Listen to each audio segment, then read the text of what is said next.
Everybody ready? So thank you again for being here. I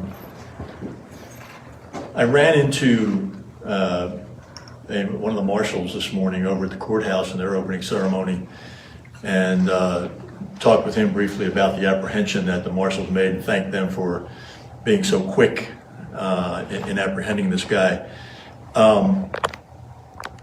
This case caught a lot of interest on social media, and I was amazed how many people, I'm not literate in social media language, but how many people hit on this tweet that I made. There are some things that simply, I'm going to be literal about this, there's some things that just piss people off. And this tweet and what this perpetrator did pissed a lot of people off, as was evident by the tweet and the amount of people who hit on it. I couldn't imagine this thing going very long without this guy getting caught, because so many people were interested in it and angered by it. And sure enough, today we have him under arrest. And I just spoke with Mr. Lee and his friend out in the hallway here for a few minutes, and got his background and his story, which is really, really interesting, and he'll share that with you in a minute. But I'm very pleased at the outcome of this case. I didn't think that it would stay open very long, and sure enough, it did not. I'm just glad we were able to make the arrest and recover these medals here, which are really, really, really cool. First time I've seen them. So, Mr. Lee. Oh, wow. Thank you. How's it going, everyone? First of all, I'd like to personally thank Chief McManus and Detective Aguilar, the San Antonio Police Department, and also the City of San Antonio for really getting this, retrieving my medal, getting my medal back, in my backpack as well, which, I was really aiming for, getting the gold medals back. But really, just, when it happened back in April 16th on Saturday evening, the first thing I was thinking, like, maybe I can reach out to the friends here that I know in San Antonio. And I reached out to a dear friend of mine, Mike Martinez, and also another good friend of mine, Josh Ball, where we know from working out together at CrossFit Optimistics. And really, just in a way, I tweeted out, and I had the camera footage, which was caught on my car, my Tesla, which was another great feature they have. But long story short, I was able to, just get a tweet out there, and then had no idea it was going to take off, and had no idea so many people reached out from the news channel, from my friends to everyone in the outlet, and especially my teammates as well, where they were one of the first one that I told them as well, and my teammates. They're born of a celebrity that I am more popular than I am in a way, and they were able to share everything. So, long story short, I was definitely super grateful and super blessed for all the support throughout the following, the next day, the camera crew came out, and I was able to kind of get the story out there. And I can't thank the cameraman, the news channel, all the journalists, and everybody came out and also wrote the article.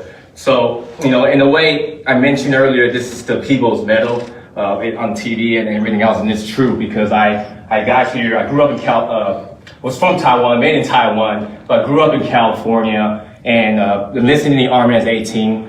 In 2009, I was injured in a motorcycle accident, and the military, the Army, the U.S. Army transferred me here to San Antonio, Texas in 2009 to begin my rehabilitation at Fort Sam Houston, or San Antonio Medical Center at this time, at the Center for the Intrepid.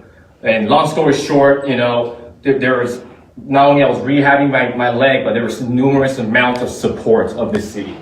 San Antonio is known as the military city USA, and along with so many nonprofit organizations like Operation Comfort pretty much just all they want to do is to help out injured and wounded service members. So in a way, this one chapter closes, it opened up another for me. And the Paralympic military program, they pretty much do a lot of great things for military service members. So Paralympic sports was definitely one of them. And sled hockey is something that I found, had no idea it was gonna, take me and meet so many people in so many places. So long story short, I can't be any more thankful for what happened, because from the bottom of my heart, from, the chief and San Antonio Police Department once again, for getting this done so quickly. The responding time was phenomenal, and just next thing you know, it was just this a big avalanche, and the ball got rolling, and here we are, not even a week later. So thank you again. I'm so glad that just to be here and to be able to meet you all, and thank you all for all your support. Thank you from the bottom of my heart. We'll open it up to a couple of questions. Mr. Lee, how much do these medals mean for you? Let's say you haven't recovered them. What is behind those medals that people do not know? We don't know. Definitely, for me, medals are a great accomplishment. In the end, it is materials and material items. And I was ready to accept that, hey, I'm going to lose this for forever. And, thank goodness for Team USA and the United States Paralympic Committee, USOPC. They have a replica program where, in case something happens. But overall, it is more than just a medal, because it's the memories, the people that connect with, the rehabilitation, the physical therapists, to the doctors, to my teammates, and to the guys I rehab alongside with, the brothers and sisters in arms. So in each games, I had the opportunity to represent our country 3 different games, 2014, 2018, 2022. So, each games, came from different, create different memories and bonds and things that you cherish for the rest of your life, or at least right here and here. So they're definitely more than, that's, how much it meant to me. Thank you. Jen, you said they're the people's medals, and you obviously have a life of service, wanting to serve your country and then also representing our country in the Olympic Games. Now the people showed up for you. Talk about that impact.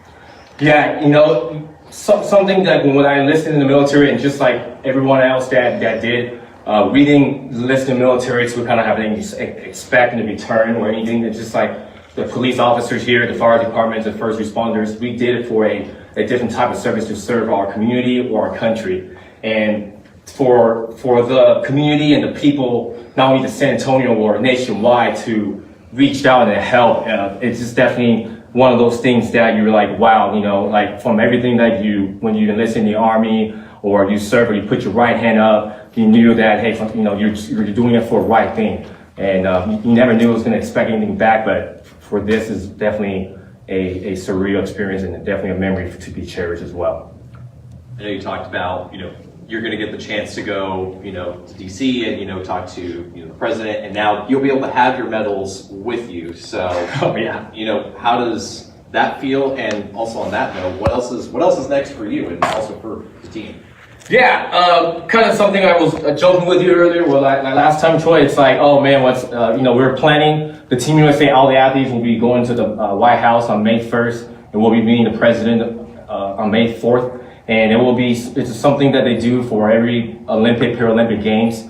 And it's pretty special, but again, it was just one of those things I was like, oh man, I'm not gonna have my medals, gonna have to borrow my teammates for one, where, they have won a bunch too. I was like, let me borrow this year, and let me borrow that year. But now that just, having it back and able to do that with my teammates, it'll be something that, again, it's just like another great memories, but also something to cherish forever as well. Yeah. Mm-hmm.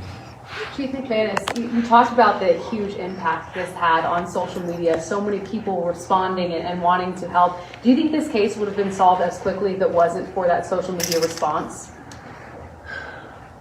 I have to give credit to the folks that follow the Twitter feed, and I don't know whether it would have or not, but I have to say that if I were just to speculate, I would say no, it would not have been. I think that if this individual who broke into Mr. Lee's car was either following this or had people that he knew that were following this and saw how it was exploding on Twitter, I think that's why the backpack was left where it was.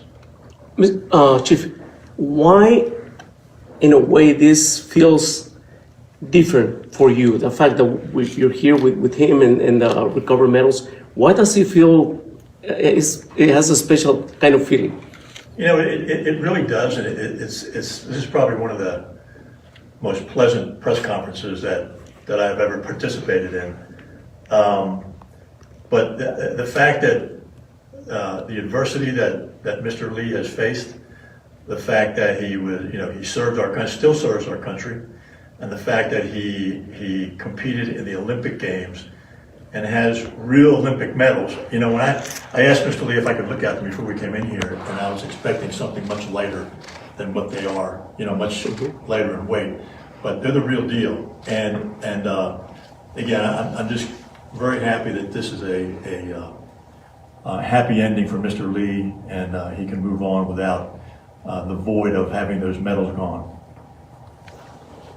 Can we get video of him holding up the medal? Yeah, sure.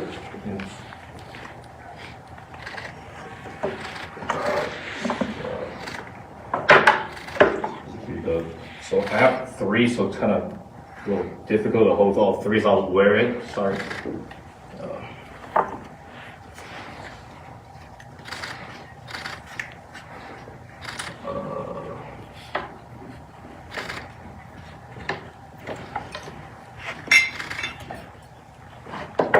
There we go. Yep, and then the third one is broken because from the excessive partying or celebration. But, yeah. Hopefully that'll be good. Can you walk us through what each of those medals are as you're wearing them? Yeah, this is, sorry. Yeah, so this is my first gold medal. Here on my right to the left is the 2014 Sochi Paralympic Winter Games. This happened in Russia, Sochi, Russia, and my first gold medal. So it's just something that is, you know, one of those memories that for me is just unforgivable, you know, unforgettable. So that's 2014. And the one in the middle without the linear, a little bit broken, actually, it's the 2018 Pyeongchang medal. This one was partly a little bit too hard because actually, if you guys look up the game, it was actually we were down 1-0 to Canada, and with less than 37 seconds left, we tied it, and then we went to overtime. Actually, scored the Declan Farmer scored the game-winning goal. And then 2018 was, you know, in Beijing that us as a team, we're training day in, day out throughout COVID and everything else, and we went out there and just kind of did our job and kicked butt. Thank you. Thanks. Thank you.